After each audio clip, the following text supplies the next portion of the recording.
کلمہ پڑھتے ہی حضرت عمر نے فرمایا یا رسول اللہ جب آپ سچے، قرآن سچا، اسلام سچا، تو چھپ کے نماز پڑھنے کا کیا مطلب ہے؟ فرمایا ابھی تعداد ہی کوئی نہیں، 40 تو مسلمان ہیں۔ عرض کی حضور مہربانی کریں نا، آپ صرف اجازت دیں۔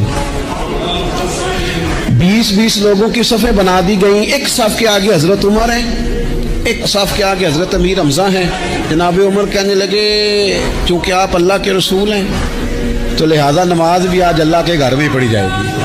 تو حضرت عمر بیت اللہ شریف کے بیچ کھڑے ہو کے نعرہ لگاتے ہیں، فرماتے ہیں میں عمر ہوں، تم مجھے بھی جانتے ہو، میرے باپ کو بھی جانتے ہو، تم میرا قبیلہ بھی جانتے ہو، میں نے پڑھ لیا ہے محبوب کا کلمہ۔